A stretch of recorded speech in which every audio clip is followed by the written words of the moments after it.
We're back for your ears only. I'm Melissa Exelberth. I'm David Alpern with this quote from the news. The story is all but over. That was Sanford C. Bernstein analyst Craig Moffett on AT&T's decision to withdraw its application to merge with T-Mobile after opposition at the FCC over likely job losses and price increases and a potential federal antitrust suit. Now this. This is disgusting.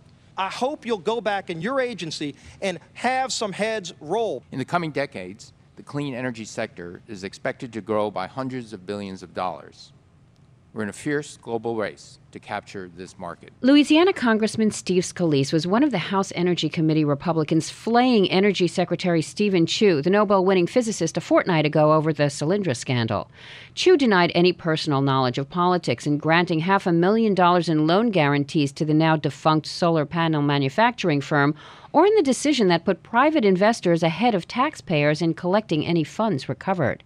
His larger point was that Solyndra is just one of just a few cases of government funding bets gone bad, as Washington tries to match the high-cost incubation other nations are undertaking to develop competitive clean energy for future private profit, global economic, and environmental well-being. To consider that argument, the most productive forms of green energy on which to focus, and how to minimize political and bureaucratic interference for your ears only, we're joined now by Dr. Michael T. Gamble, a veteran of the physics division at the Los Alamos National Laboratory.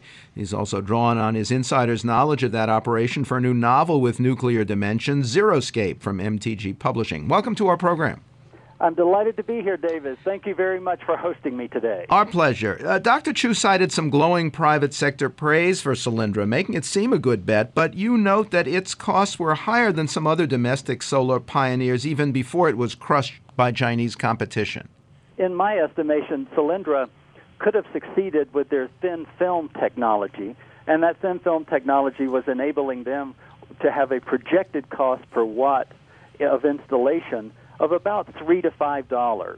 And it's very difficult to get exact numbers from small companies and these things. And even if they knew the exact numbers, well, it's something that sometimes they keep close to the vest. But their competition out there, companies such as NanoSolar, they were touting sales of $1 a watt now and looking for that to come down to about 60 cents over the next couple of years. So they were, while they might have been an industry leader in their process, they were certainly not the cheapest, and they were not leading the pack in terms of cheap, clean, renewable energy. You warn against what we might call a Solyndra syndrome, ending government support for alternative energy just because one or two companies fail, with or without political connections. Why not just let the venture capitalists and larger market forces determine winners and losers? Let me make a comment on how efficacious it is to offer incentives or to bolster these industries. And that is, if you look back in time, you'll find that the Japanese had aggressive discounting and aggressive rebate policies for their populace 10, 20 years ago, and they became the world leaders in deployment of solar energy. Then Germany did that, and they became the world leaders. Italy, now in most recent history, offered tremendous discounts and rebates for the populace for deploying solar, and they became a world leader. So it's clear that subsidies work.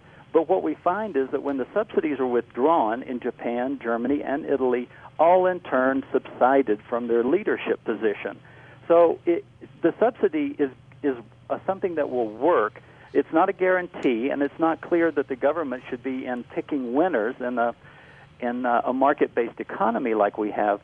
But on the other hand, if we don't go forward with some sort of government support, then we are facing a great deal of subsidy and great deal of government support from the Chinese solar industry.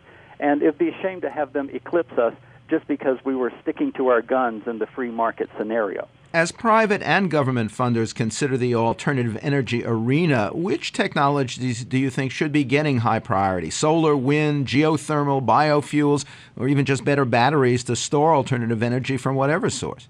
Well, if you have a great deal of sunshine, and of course now we refer to photovoltaics, because that suggests that wavelengths other than visible light, which are available during daylight hours, can be turned into electricity.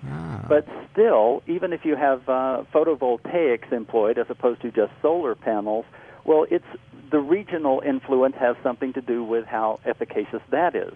But my favorite of all of the three and the most concentrated, or what we might call the high-density energy source of the future, would be nuclear fusion. And that's something where you could erect plants similar to coal-fired plants or oil plants or whatever of a similar magnitude, but you could have energy generation that eclipsed gigawatts in terms of output. What's the big hurdle there, and when do you see it being overcome on a commercial scale? Well, the biggest hurdle is one of those fundamental scientific hurdles. When you look, David, at two magnets and you're trying to put the north ends together, they repel one another. And the same thing happens in the fusion scenario because you're using protons, which are kind of like the positive ends of the magnet. And the idea is to overcome their so-called Coulombic repulsion, which is that electrical repulsion of positive and positive. And if you get them close enough, then the strong nuclear force takes over, and they fuse. And once they fuse, they liberate energy, and the byproduct is a benign gas, helium. So what is the most efficient way to promote fusion? Is it through the crushing effects of very high magnetic fields? Is it through ultra-high power lasers that are focusing on a little empty, so-called empty can, the whole rum? It's about as big as a pencil eraser. And these scenarios are things that are being investigated and have been for decades.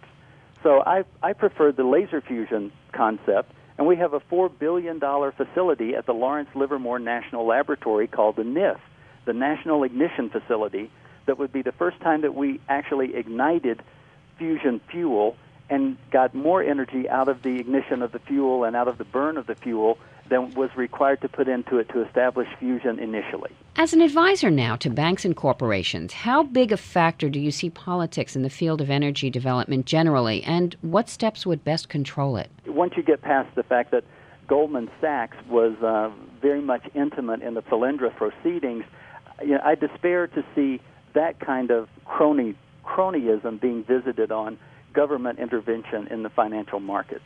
I'd like a more competitive atmosphere, but some of this $160 billion of stimulus money that's been left over, about 20% of the $800+ billion, $160 billion, to sort of get your arms around that quantity. Imagine shopping at Whole Foods every day for a year.